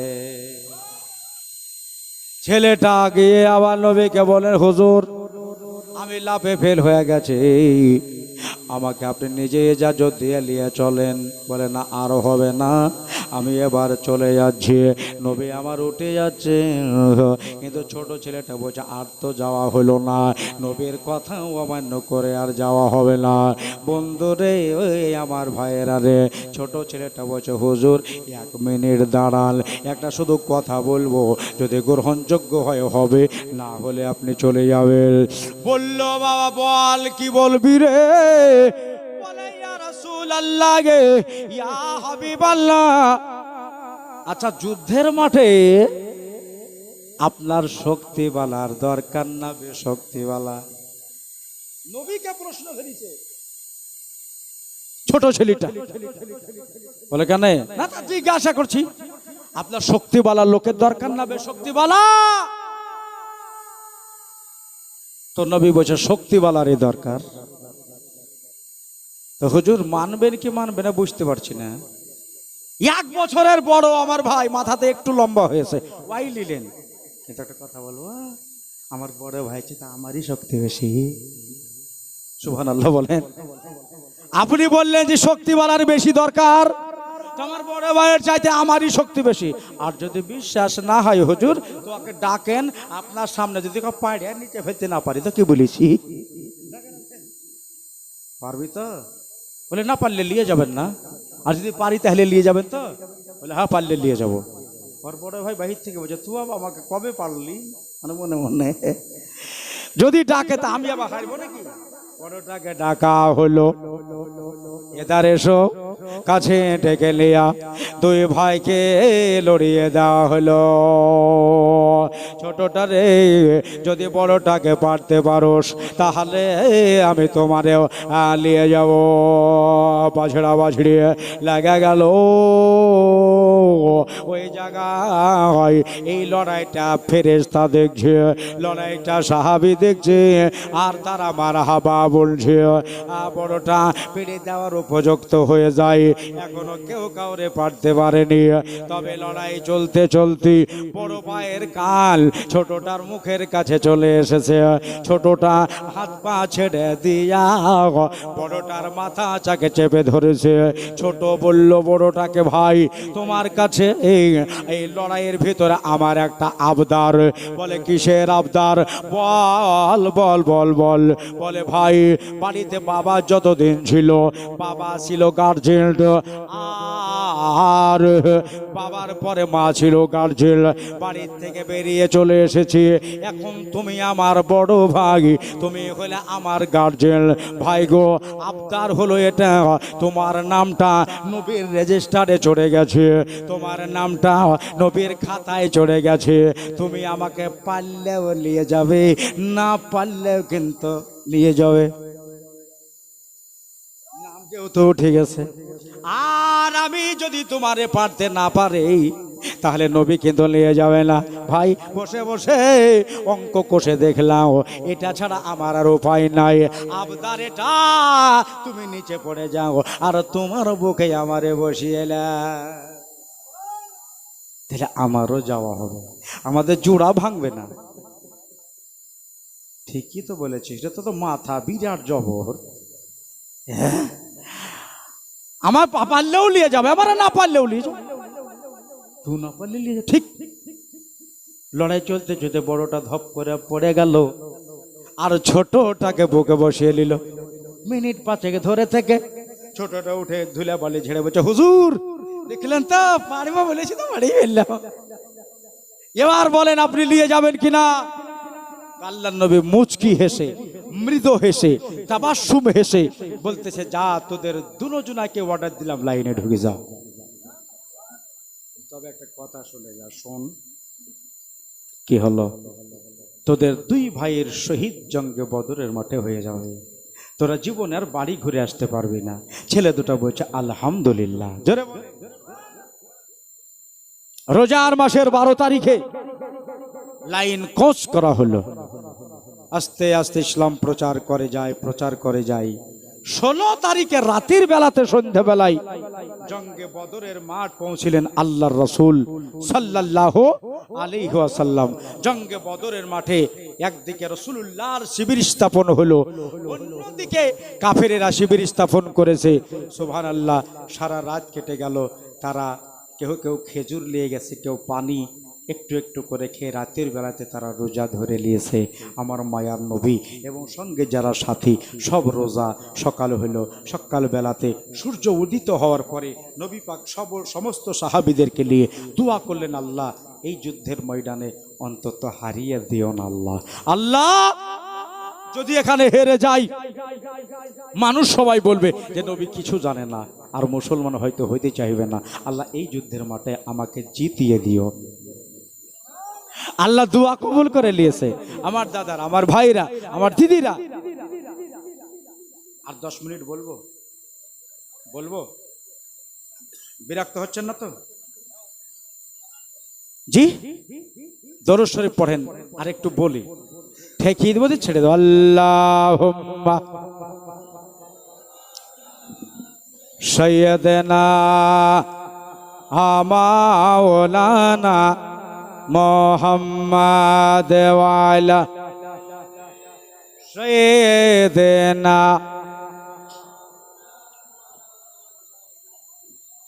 সাল্লি আলা মুহাম্মাদিন মোহাম্মদ হরদম সেনে গাল পাক নামে মোহাম্মদ হরদম জবা শাফিয়না মোহাম্মদ সাল্লাল্লাহু আলাইহি সাল্লাম। সকাল বেলাতে ওই দলের ভিতর থেকে 3 জনা বেরিয়ে আসলো। কজনা বললাম? 3 জন। একটার নাম উতবা, আর উতবার আপন বেটা ওয়ালিদ, আর একটা কাফেরের নাম হলো সাইবা। মনে থাকে জানো? 3 জনা বদরের মাঠে এসে নবীকে খুব গালিগালাজ দিচ্ছে। আজ তোমার খাইরিয়াত নাই, শেষ না করে বাড়ি যাব না। শেষ হয়েছে। রসুল একটা কথা বলেছেন, ও সাহাবারা, যতক্ষণ আমি অর্ডার না দেব কেউ আগে বাড়বে না। কিন্তু ওরা যে 3 জনা গালি গালাজ দিচ্ছে না, পাশে একজন নবীর সাহাবী বসে আছেন, নাম হলো আবু হুজাইফা রাদিয়াল্লাহু তাআলা আনহু। হযরত আবু হুজাইফা বলছে, হুজুর আমাকে একবার অর্ডার দেন না, ওকে বুঝিয়ে দিয়ে আসি, ও নবীকে কেন বারবার গালি দিচ্ছে। বলে বসে যাও, যতক্ষণ অর্ডার না দিব কেউ আগে যাবে না। সুবহানাল্লাহ। এবার রাসূলুল্লাহ অর্ডার দিচ্ছে, কাকে কাকে দেখেল। তবে একটা জিনিস দেখা গেল, ওই দেখো পশ্চিম দিক থেকে একটা ঘোড়ায় চড়ে একটা সওয়ার আসতেছে। এত জোরে ঘোড়া চলতেছে, ঘোড়া থেকে পড়ে গেলে বুক ফেটে মারা যাবে, আর বাঁচবে না। একবারে তেজি রফতার অশ্ব আরোহণকারী এসে নবীর সামনে লাগাম খেচে দাঁড়িয়ে গেলে, আসসালামু আলাইকা ইয়া রাসূলুল্লাহ বলে দাঁড়িয়ে গেলেন। নবী আমার বলে, তুমি কে? ইনি বললেন, হুজুর আমি হলাম আল্লাহর ফেরেশতা জিবরাইল। খবর কি? জিবরিল বলে, হুজুর একটু দাঁড়ান, মিনিট 10 দাঁড়িয়ে যান। কেন? বলে, খোঁজ খবরটা আমি আগেই দিতে আসলাম, আমার পেছে এখনো 3000 ফেরেশতা আসছে। 3000 ফেরেশতা আসতেছে আপনার দিক থেকে মারহাবা বলার জন্য। নবী আমার বুঝে গেলেন আল্লাহর কসম আমার জিত হইয়াই গেল। যে দলে রহমতি ফেরেশতারা ঢুকে যায় আল্লাহ ওই দলটাকে আর হারাবে না। বন্ধুরে ও আমার মা বোনেরা, যেখান থেকে যে শুনছো কান দিয়া শোনো। 10 মিনিট পরে নবী আমার বলে, কই রে নব ছেলে রাখো। এবার তালুয়ার ধরে বলছে আনা হাজিরুন। মাউজ বলল, হুজুর এই তো আমি। তোমাকে যেতে হবে এবার যুদ্ধে। মানে ইতিহাস যেন থাকে সর্বপ্রথম বাচ্চা ছেলে দিয়ে যুদ্ধ করিছে। ঠিক আছে হুজুর যাব। একাই নয়, দাঁড়াও আরো দুজন যাবে। হাজিরাতে আবু ওবাইদা কোথায়? আনা হাজিরুন। এই তো হুজুর তুমি যাবা। হাজিরাতে আউফ। 3 জন হলো, যাও তোমরা 3 জনের মোকাবেলা করো। এরা হাতে তালোয়ার নিয়ে যেতে শুরু করেছে। মাঝামাঝি যেমনি যাওয়া, ওই যে উতবার বেটা ওয়ালিদ, ও কিন্তু দেশ বিদেশ পালওয়ানি করতে যায়। ওর কিন্তু পেস্টিজে বেঁধে গেছে, হ্যাঁ রে 9 বছরের ছেলের সাথে যদি যুদ্ধ করি আমারই তো একটা মান সম্মানের ক্ষতি হবে। কি জ্বালাই ফেলাম দেখো দিনে। এইটুকু রাখালের সাথে কে যুদ্ধ করবে রে? হযরত আলী বলছে, তুই লড়লি না, জানলি না, শুনলি না, রাখাল বললি। হয় তোরা ঘুরে এসে নবীকে বলছে, হুজুর এবার আমাকে অর্ডার দিতে হবে। বলে, অর্ডার আমি দিতে পারি কিন্তু 3 জন যেতে হবে। বলে ঠিক আছে, যাকে পাঠাবেন পাঠান, কিন্তু ওয়ার আমি এই রাখাল বলা না ঘুরছি আমি, আমারও দম নাই। ঠিক আছে, আলী মুর্তজা 1 নম্বর হল। আর নবী বলেন আমার চাচা আমির হামজা। বলে এই তো, বলে তুমি যাবে। আর হযরতে ওবাইদা রাদিয়াল্লাহু তাআলা আনহু, এই 3 জন সাহাবী রেডি হয়ে গেল। আলী মুর্তজা নবীকে সালাম দিয়ে রণক্ষেত্রের দিকে অগ্রসর হলেন। হযরতে আমির হামজা আল্লাহর নবীকে সালাম দিয়ে যুদ্ধের দিকে রওনা হলেন। হযরতে ওবাইদা রাদিয়াল্লাহু তাআলা আনহু এক হাতে ইসলামী ঝান্ডা, এক হাতে উলঙ্গ তলোয়ার, নবীর কদমে সালাম দিয়ে একটা ওয়াদা করলেন, হুজুর যতক্ষণ আমার ভেতরে জান থাকবে ততক্ষণ আমি ইসলামী ঝান্ডা মাটিতে পড়তে দেব না। আলী মুর্তজাকে ওই পালওয়ানের কাছে দাঁড়িয়েছে। একটার বেশি তো 2টা লাগে, জাহান্নাম পাঠিয়ে দিয়েছে, মাটিতে পড়ে গেছে। কত বড় পালওয়ান বোঝাই গেল। ওর বাপকে আমিরে হামজা মেরে দিয়েছে। আর হযরতে ওবাইদার যুদ্ধ চালাতে খুব কষ্ট হচ্ছে। কেন জানেন? নবীর সাহাবী বলছে আমার 3 দিকে খেয়াল রাখতে হচ্ছে। নিজের দিকে ঝান্ডা জানে না পড়ে যায়, সামনে দুশমন, বুঝেছেন? কিন্তু এক আচানক মারবে তোমার। ওই সাইবা কিন্তু নবীর সাহাবী ওবাইদার এই বাঁ হাতের কোপচাতে জোরে করে মেরে দিয়েছে। যে হাতে ইসলামী ঝান্ডা ধরা ছিল, ঝান্ডাটা পড়ে গেছে মাটিতে। এই ঝান্ডাটা, হাতটা পড়ে গেছে মাটিতে, ঝান্ডা কিন্তু এখনো পড়েনি। চাপ করে ডাইন হাত দিয়ে ধরে ফেলেছে। ওবাইদা বলছে আমি দাঁড়িয়ে নিজেকে সামলাতেই পারিনি, আমার ডাইন হাতের কোপচাতে মেরে দিল, ডান হাত আমার কেটে পড়ে গেল। আবু ওবাইদা বলতেছেন আমি নার্ভাস হয়ে গেলাম। নবী গো, আমার ভিতরে এখনো জান আছে, প্রাণ আছে, কিন্তু ওয়াদা করেছিলাম প্রাণ থাকা পর্যন্ত আমি যেন ইসলামী ঝান্ডা মাটিতে না ফেলি। দাঁত দিয়ে ধরিছে, পড়ে যায়নি, গিরে যায়নি, দাঁত দিয়ে ধরেছে। আপনি হলে একেবারে বেকার হয়ে যেতেন, মৌলানা গোলাম মুরসালিন হলে হয়রান হয়ে যেত। এ তো নবীর সাহাবা। হযরত ওবাইদা বলে আমি নার্ভাস হই নাই, দাঁত দিয়ে ধরে ইসলামী ঝান্ডাকে ওপরে করে রেখে দিয়েছি। আলে দৌড় দিয়া ঝাপটা গিয়া ওই আপনার সাইবাকে জবাই করে ওবাইদাকে তুলে নিয়ে নবীর কদমে ফেলাইলেন। এবার যে যারে পারে তারে মারে। আবু সুফিয়ান বলল এমনি করে যদি লড়াই করে আলীর কাছে 1400 মানুষ কিছুই নাই।